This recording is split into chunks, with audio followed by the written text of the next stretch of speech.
इस सीरीज का दूसरा प्रॉब्लम ट्राई करते हैं। ये भी प्रोजेक्टाइल का है और कोलिजन इसमें इन्वॉल्व है। देखते हैं। A ball of mass m is thrown at an angle of 45 degree to the horizontal। 45 degree पे एक बॉल जो है मास m ये फेंका जाता है। ठीक है, ऐसा from from the top of a 65 metre high tower A B एक टावर है 65 मीटर ऊंचा, उससे फेंकते हैं। ठीक है, एज शोन। ठीक है, ये गिवन है कि नीचे की तरफ फेंकते हैं, डायग्राम गिवन है। तो a ball of mass m is thrown at an angle of 45 degree to the horizontal from the top of a 65-meter tower AB as shown. Another identical ball is thrown with velocity 20 meter per second horizontally towards AB। देखो AB from top of a 30 meter high tower, 30 metre का high दूसरा tower है CD। यहां से आप same identical मास को आप फेंकते हैं हॉरिजॉन्टली 20 मीटर पर सेकेंड से, लेकिन एक सेकेंड बाद फेंकते हैं। यानी अगर आपने इसको t इक्वल टू 0 पे फेंका है तो ये t इक्वल टू 1 पे फेंका है। ठीक है, दोनों की हाइट्स अलग अलग हैं, दोनों की डायरेक्शंस अलग अलग हैं, दोनों की स्पीड अलग अलग है, दोनों के फेंके जाने के टाइम अलग अलग है, सब कुछ डिफरेंट है। ठीक है, both the balls move in the same vertical plane, same vertical plane में मूव कर रहे हैं ताकि वो कोलाइड कर सकें। ये सेम वर्टिकल प्लेन होता है। ऐसा हुआ कि एक इधर चला जाए एक इधर चला जाए, तो डिफरेंट वर्टिकल प्लेन नहीं है, प्लेन सेम है vertical plane. If they collide in mid air calculate distance AC। दोनों टावर के बीच की डिस्टेंस D पूछा है। If they collide in mid air find distance AC। During collision the two balls get stuck together, calculate the distance between A and the point on the ground at which the combined ball strikes। ये कुछ ऐसे आएगा, ये कुछ ऐसे आएगा, यहां collide कर जाएंगे, कोलाइड करके ये दोनों चिपक जाते हैं, चिपक करके ये कहीं इधर गिरेगा, ये ऐसे भी नीचे गिर सकता है, ये इधर भी गिर सकता है, ये इधर भी गिर सकता है, वो कहीं भी गिर सकता है। तो जहां भी वो गिरेगा उसकी दूरी A से पूछा है कि वो कितनी होगी।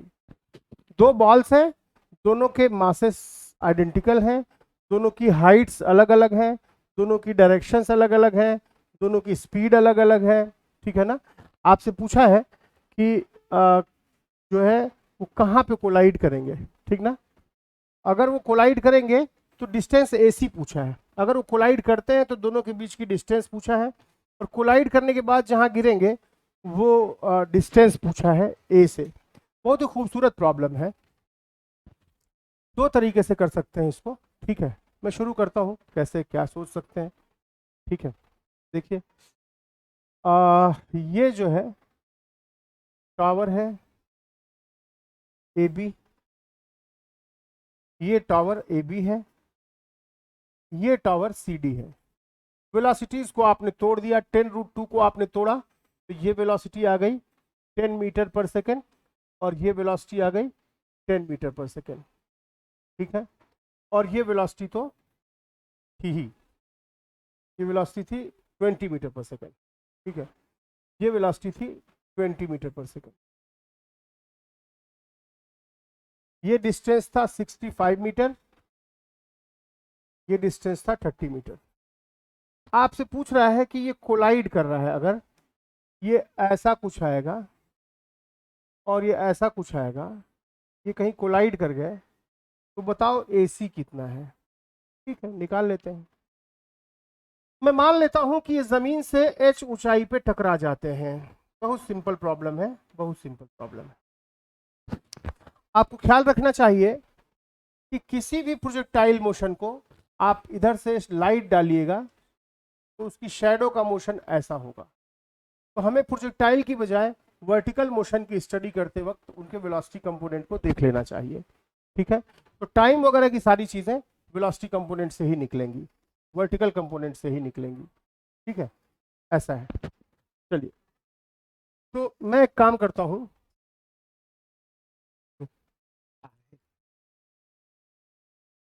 तो ऐसा है कि एक काम करते हैं, एक काम कर लीजिए कि जो है कहाँ ये h ऊंचाई पे चला गया, ठीक है, तो ये ऊंचाई कितनी हो गई, ये ऊंचाई हो गई, ये कितना गिरा, 65 माइनस h गिरा, और ये गिरा 30 माइनस h गिरा, है ना, दोनों इतने इतने गिरे, right.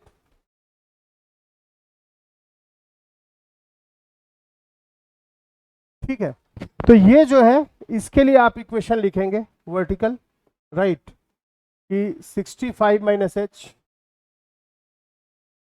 This distance is equal to, इसी दिशा में 10 वेलोसिटी थी, is equal to ut plus half G T square, ठीक ना, और ये कितना चला, 30 माइनस एच चला, 30 minus H is equal to U T, U इसका जीरो था वर्टिकल वाला, U I T plus 0 into T plus half of T into T minus 1 का स्क्वायर, राइट, ऐसा हुआ।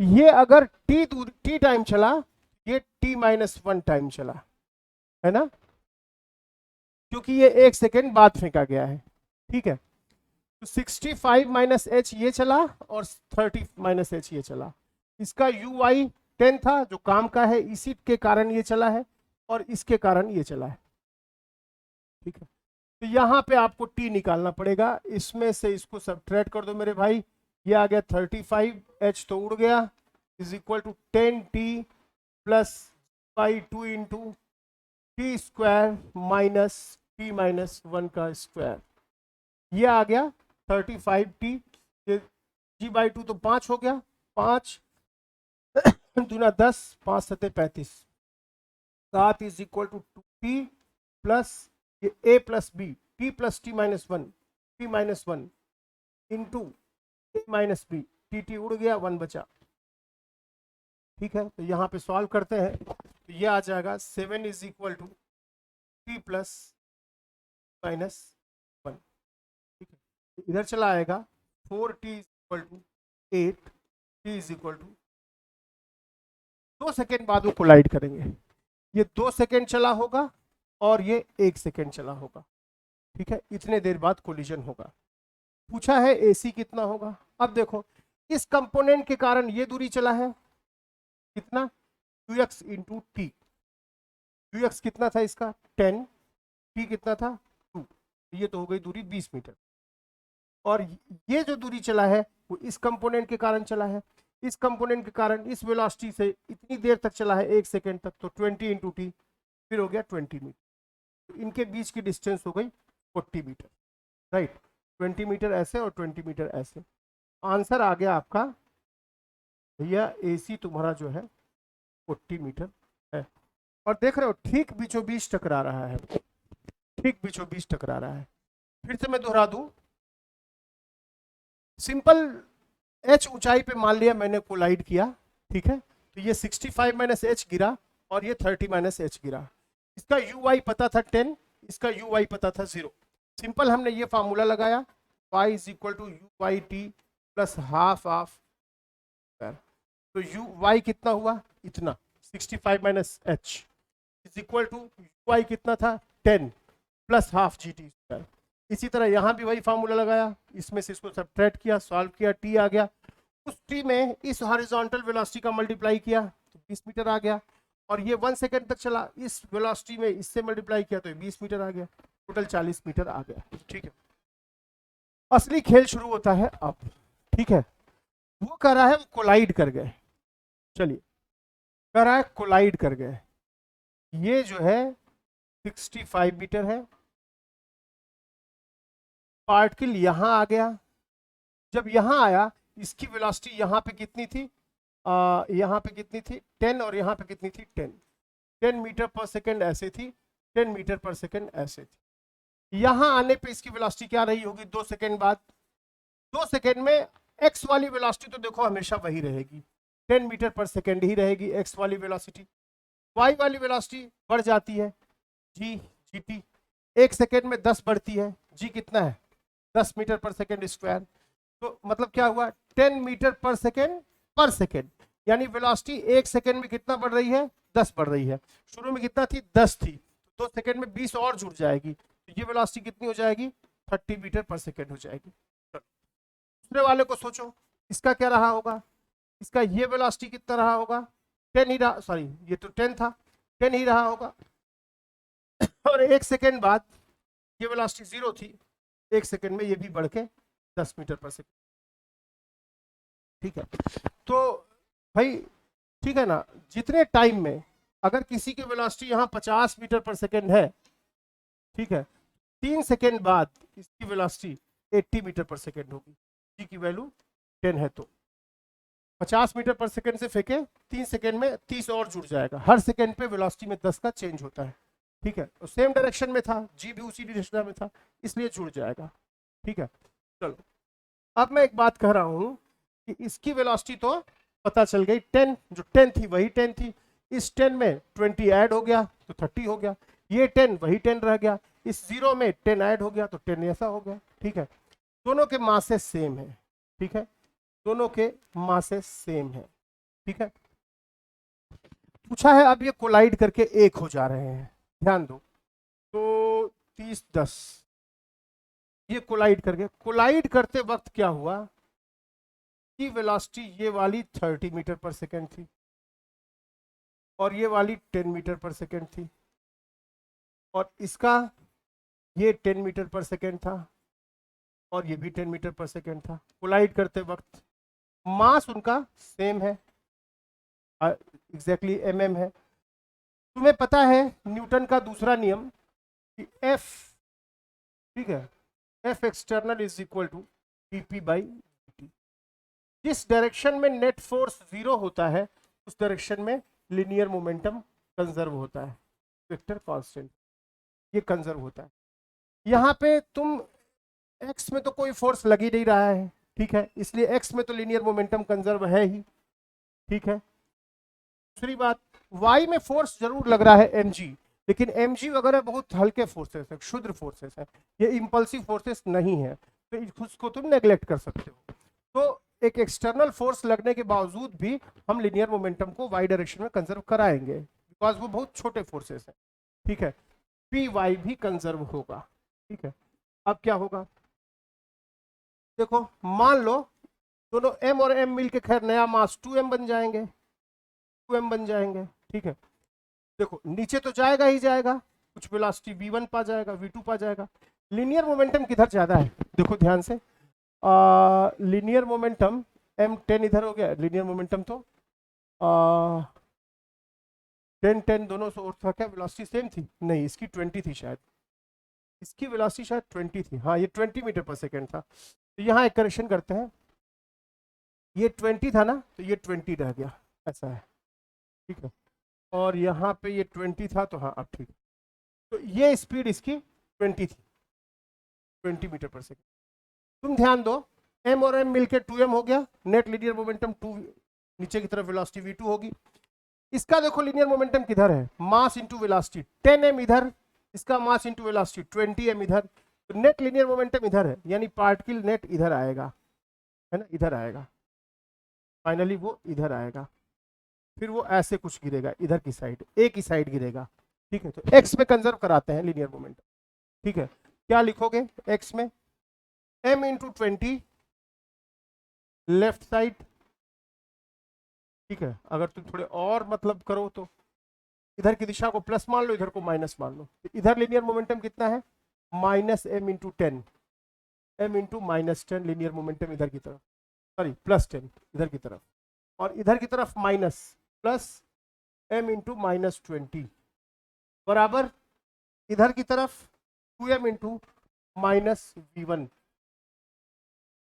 तो यहां से आपका v1 आ जाएगा, m कैंसिल हो गया, 10 -20 -10 हो गया, बराबर -2 v1 हो गया, v1 आ गया 5 मीटर पर सेकेंड, है ना, v1 आ गया 5 मीटर पर second. Linear momentum conservation, conservation of linear momentum, जिस डायरेक्शन में नेट फोर्स 0 होता है या नॉन इंपल्सिव होता है उस डायरेक्शन में हम लिनियर मोमेंटम को कंजर्व कराते हैं। ठीक है, तो हमने x में कंजर्व करा दिया, इधर प्लस माना इधर माइनस माना, लीनियर मोमेंटम क्या होता है, मास इंटू वेलोसिटी, तो m इंटू 10 प्लस में हो गया, और ये माइनस में क्या हो गया, m into -20 is equal to mass 2m into -v1, v1 यहाँ से 5 मीटर पर सेकेंड आ गया। py कैलकुलेट करते हैं, इसका linear momentum mass into velocity 30m, इसका linear momentum mass into velocity 10m is equal to, बाद में नया मास 2m into v2, 2m into mm cancel हो गया, कितना आ गया 40 इज इक्वल टू v2 कितना आ गया 20 मीटर पर सेकेंड। मतलब क्या हुआ, ये v1 आ गया 5 और v2 आ गया 20, ये आ गया 5 और ये आ गया। चलिए प्रॉब्लम को फिर से लिखते हैं, मतलब ये टावर है, ये टावर है 30 मीटर है, 65 मीटर है, बॉल्स आ गई ठीक बीचों बीच टकराए थे, ये 10 मीटर यहाँ से था, 20 मीटर यहाँ से था, 20 मीटर यहाँ से था, एसी डिस्टेंस आपको पता चल गई थी 40 मीटर, ठीक है। ये कहीं यहाँ आके टकराया, टकराने के बाद दोनों जब एक हो गए, नया मास 2m हो गया, इसकी वेलोसिटी हो गई कितनी, और इसकी वेलोसिटी हो गई 5 शायद हो गई, वेलोसिटी कितनी हो गई थी 5 हो गई थी, और इसकी 20 हो गई, 5 हो गई थी और मीटर पर सेकंड 5 मीटर। ऐसे आ करके ये कहीं यहाँ गिर जाएगा, जहाँ गिरेगा मान लो कुछ पी पे गिरेगा, एपी पूछा है आपसे, ठीक है। अच्छा कितने ऊंचाई पे टकराए थे दोनों, ये आप देखिए पीछे जा करके, कितनी ऊंचाई पे टकराए थे, देखिए यहाँ टकराए थे, सॉल्व करने पे टी तो 2 आ गया था, T2 आ गया था, राइट। तो इसको उठा के इसमें रखो, देखो इसको उठा करके इसमें रखो, इस टी को उठा के इसमें रखो, या किसी में रख लो, हाँ तो 60 या इसी में रख लो, आसान पड़ेगा, इसमें रखो। तो 30 minus H is equal to, ये तो 0 हो गया, 0 इंटू टी माइनस 1, ये हाफ ऑफ जी मतलब 5, टी माइनस 1 का स्क्वायर, टी 2 था, 2 माइनस 1 का मतलब 5 हो गया, तो यहाँ से एच क्या आ गया 25, यानी वो 25 मीटर की ऊंचाई पे टकराएंगे, ठीक है। चलिए अब प्रॉब्लम पे आइए, यहाँ से वो यहाँ से 25 मीटर की ऊंचाई पे टकराए थे, ठीक है। ये ऐसे आया था, ये ऐसे आया था, दोनों कोलाइड करके एक हो गए, नई वेलोसिटी एक्स और वाई में पता चल गई, ये 20 मीटर है, 20 मीटर है। अब देखो ये कहाँ जाके गिरेगा, तुम देखो कि ये 25 मीटर पे टकराया है, तो और नीचे आने में कितना टाइम लेगा, टाइम हमेशा y कंपोनेंट से निकलता है, ये distance y is equal to 25 is equal to u y t, लिखोगे ना y is equal to u y t plus half of a y t square, 25 हो गया y, यू वाई कितना है भाई 20 इंटू टी, मान लो नया मतलब इतना समय लेता है टी टाइम जाने में, plus half of a y 10 है इंटू टी, यहाँ से क्या होगा 5, ये 5 बचा, 5 से 4 बढ़ गया, ये 5 बढ़ गया, 5 is equal to 4t plus t square plus 4t minus 5 is equal to 0, ये होगा t plus 5 into T minus 1 is equal to 0, देख लो ध्यान से, ठीक है। यहाँ से t की वैल्यू -5 आ गई जो कि रिजेक्टेड है, t की वैल्यू 1 आ गई जो कि बिल्कुल एक्सेप्टेड है, ठीक है। 1 सेकेंड में वो टकराता है, 1 सेकेंड में यहाँ से यहाँ तक वो आ जाएगा, 1 सेकेंड में कितनी दूरी ऐसे चलेगा, बोलो ऐसे चलेगा, सिंपल ux में t से मल्टीप्लाई कर दो, ux कितना है 5, t कितना है 1, राइट, तो ये आ गया 5 मीटर, तो यहाँ से यहाँ तक ये 5 मीटर चला, तो यहाँ से दूरी कितनी हो गई इसकी 15 मीटर, यानी कि ये 15 मीटर ऊंचाई पे गिरेगा, दूरी पे गिरेगा यहाँ पे आके। तो बड़ा खूबसूरत प्रॉब्लम था, ठीक है। तो फिर से मैं एक बार रिवाइज कर देता हूँ, ये टावर है, ये दूसरा टावर है, ये 65 मीटर ऊंचा है, ये 30 मीटर, यहाँ से बॉल को फेंका गया 10√2 मीटर पर सेकेंड से और 45 डिग्री पे, और यहाँ से फेंका गया कितने से 20 मीटर पर सेकेंड, ये यहाँ आके टकरा जाता है, ये यहाँ आके टकरा जाता है, ठीक है। मैंने मान लिया जमीन से h ऊंचाई पे टकरा गया, तो ये कितना गिरा 65 माइनस एच गिरा, और ये कितना गिरा 30 माइनस एच गिरा, 30 माइनस एच, इसका यू वाई 0 था, तो आपने इक्वेशन लिख दिया simple, u y t plus half of a y t square, और इसी तरह यहाँ भी आपने लिख दिया 65 minus H is equal to u I T plus half of a y t square. लेकिन ये टी इक्वल टू 0 पे फेंका गया है और ये टी इक्वल टू 1 पे फेंका गया है, राइट। तो यहाँ पे टी की जगह टी माइनस 1 लिखेंगे। यू आई तो इसका 0 था, इसमें से इसको आपने घटा दिया, दोनों की वेलोसिटीज मिल गई, सॉरी टी मिल गया, और फिर टी मिलते ही एच मिल गया। तो क्या आंसर आया, एच मिला था हमारा 25 मीटर, और ये 2 सेकेंड चला था, और ये 1 सेकेंड चला था। तो ये कितना गिरा था, 5 मीटर, राइट। और ये कितना गिरा था, 65 में से एच घटा दो, 40 मीटर ये गिरा था, ठीक है। अच्छा, गिरने के बाद वेलोसिटीज के बारे में क्या बात आई थी, गिरते ही तुरंत इसकी वेलोसिटी तो 10 जो थी वो 10 थी ही, इसकी वेलोसिटी 20 थी, इसकी वेलोसिटी 30 हो गई थी, इसकी वेलोसिटी कुछ कितनी थी 1 सेकेंड में, ये 10 मीटर पर सेकेंड हो गई थी। अब दोनों के मासेस सेम है, लीनियर मोमेंटम एक्स पे कंजर्व कराए और फिर वाई में कंजर्व कराए। जब एक्स में कराए तो पाए कि ये इधर की ओर आ रहा है 5 मीटर पर सेकेंड से, वाई में कराए तो पाए कि इसका वेलोसिटी 20 मीटर पर सेकेंड है, ठीक है। अब प्रॉब्लम ये हुआ कि ये हमारी हाइट है, ये 25 मीटर से फेंका गया है एक बॉल को, ये वेलोसिटी 5 मीटर पर सेकेंड है, और ये वेलोसिटी 20 मीटर पर सेकेंड है, राइट। तो इस वाली हाइट से हमने टाइम निकाल लिया कि s is equal to u y t plus half of g T square. यहाँ से टाइम निकल गया, टाइम 1 सेकेंड आ गया, 1 सेकेंड में यहाँ से यहाँ आ जाएगा, 1 सेकेंड में एक्स वाला कितना चलेगा, यू एक्स इंटू टी, ठीक है। यू एक्स कितना है 5, टाइम कितना है 1, 5 सेकेंड चला, 5 मीटर चला, टोटल 20 था, ये 5 है, तो इतना कितना हो गया 15 मीटर हो गया, आंसर हो गया 15 मीटर। तो ठीक है, ये प्रॉब्लम आज के लिए आप खुद से इस प्रॉब्लम को इसको पहले देखें, फिर खुद से करें, आपको अच्छा लगेगा, पूरे कैलकुलेशन सारे खुद से करिएगा। चलिए कल फिर मिलेंगे एक प्रॉब्लम के साथ। प्रॉब्लम्स बहुत लेवल 2 के प्रॉब्लम्स हैं, बहुत बेसिक्स नहीं है, बेसिक्स के लिए अलग से वीडियोस हैं वो देखनी पड़ेंगी। इसमें जो है मैं बहुत डिटेल में या बहुत जो फंडामेंटल बातें हैं वो ना करके प्रॉब्लम सॉल्विंग पे जाता हूँ। चलिए, थैंक यू सो मच।